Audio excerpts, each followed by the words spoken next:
Hi guys, kain po tayo guys. Against the light? O ganun. Against the light. Dami kong ulam, Hi guys. kabing. This is our food. Let's Pipino ko, eat. guys. May apple ako, guys. Pipino, egg, Isang apple, marino ko, guys. and May banana. Okay, let's go. Ito po yung aking ano. Mag-hi ka naman sa kanila. Hello. Ang baho. Yung mabaw. Hindi ako umutot eh. Matot ka eh. Hindi. Wala nga.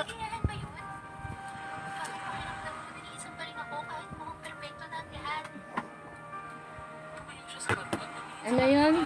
Quiz pie tayo. Dilata. Ito naman yung egg. You want egg? No.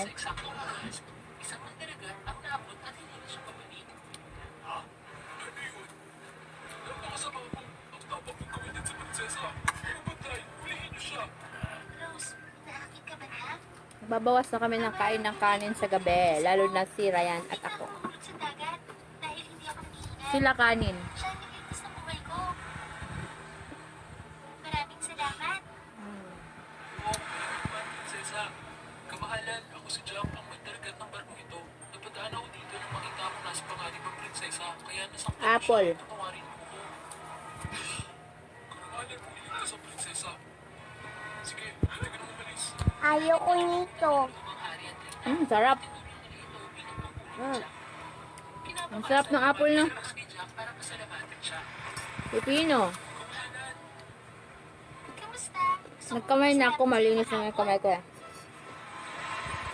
Ako din. Responsibilidad ng isang tagalingkod na tulad mo.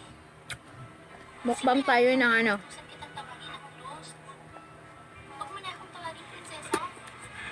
Nagkwentuhan silang dalawa ng lahat ng bagay sa buhay. Talagang kawiri-wiri si Jack. Hindi pa ako nakakarinig ng mga kapamang bagay. Napakaganda pala ng buhay. Mula sa araw na yun, madalas nakikipagkita si Rose kay Jack. Pinuksan niya sa prinsesa para hindi niya kailanman naisip. Unti-unting nagulog ang loob ng dalawa sa isa't isa. Rose, gusto mo ba Yung pipino ko guys, walang timpla. pwede ba? Panimpla ko lang dyan yung banana at saka yung apple. Dinala ni Jack si Rose sa Saka egg. Kasi, ang tamis. natatakot ako. Mm. Huwag kang mag-alala, ayos lang. Ang yung egg, wala din siyang timpla. Sige, buksan mo na yung mga mata. Dahan-dahang inimulan sa kanyang mata at Bawal kasi ako sa ano, nakita. Nasa harapan niya ang malawak na karagatan. mga tuyo. Jack, talagang lumilipad ako. Meron naman. Gayun pa man, Ayoko yun. inaalam kay Martin ang lahat ng iyon. At syempre, hindi niya ito pinagulang bahala.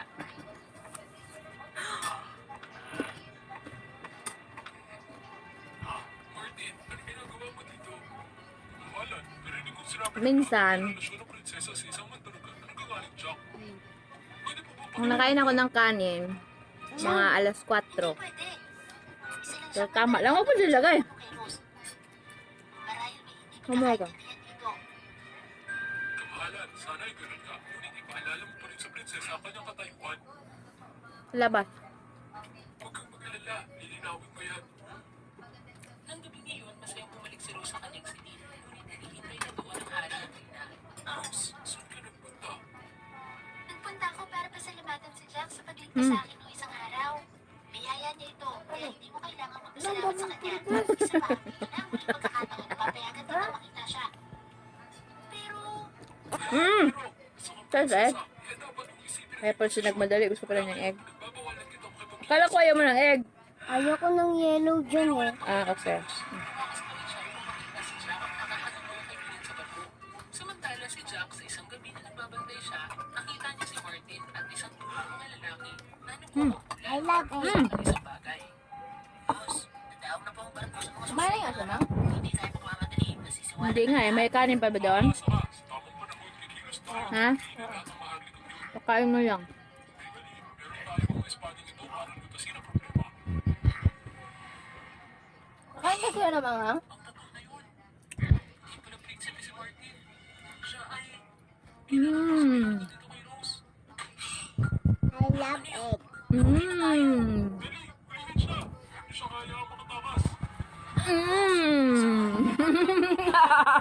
Jack, anong sinasabi mo? Bakit tayo Yummy guys. Rose, Dito palang maliwanag eh oh. si Martin, isa siyang pirata. Lalo, hindi niya makakayaman sa pagluto. Ano? Eh, Pagkatapos ng naalala ni Jack kung paano nakita si Martin at ang mga pirata at ang kanilang plano sa pagnanakaw ng halaman sa puno. wala na. Wala na. Laguta, gini mo ba kayo? Nangayo dahil siya egg dahil. Bakit bigla mo siyang tinutuloy ng walang dahilan? Siya nang walang dahilan. Dapat kasi maniwala ka sa mag-iibig. Yame. Ito yung magnanakaw na pumasok sa kwarto. Kaya nga pepino. Tao nakakita. Tama, hindi namin nalaman ito sa oras. Lahat ng gamit sa kwarto ay kinuha niya. Hindi, mga pirata kayo. Huwag niyo subukang itago ang katotohanan. Kunin niyo siya. Ang magiging asawa ko. Mas mabuting pumili ka na. Yame. Kakatwalaan. Kung hindi ka magiging masaya. Bumalik si Rose sa silid ng kanyang magulang. Gusto niyang sabihin ng katotohanan para iligtas si Jack at tulungan ang kanyang mga magulang na hindi manilang ni Martin. Gayunpaman, hindi nangyari ang mga bagay tulad ng inaasahan niya. Ama, Ina, bakit hindi kayo naniniwala sa akin? Malingin ako sa si Jack.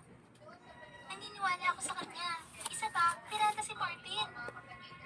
Rose, itigil mo ang pagsasabi ng kalokohan. Nabulag ka na naman talaga na yun. Bakit ka naniniwala sa kanya kung napakaraming saksi? nabala ko apple. Ama, magkasabot sila. Huwag mong ubusin Maniwala sa apple. amin ni Jack. Mmm. Nang bumalik si Rose sa kanyang silid, That's naisip mine. niya ang kanyang pamilya. Ako ba, Ma? At Martin. Ang Hindi niya damot. kayang ibigay ang buong buhay niya para sa isang tulad ni Martin. Hindi ako makasama sa isang tulad ni Martin. Kung madamot, ba't may hawak-hawak ka dyan? Si Rose ay gumawa ng sarili niyang desisyon.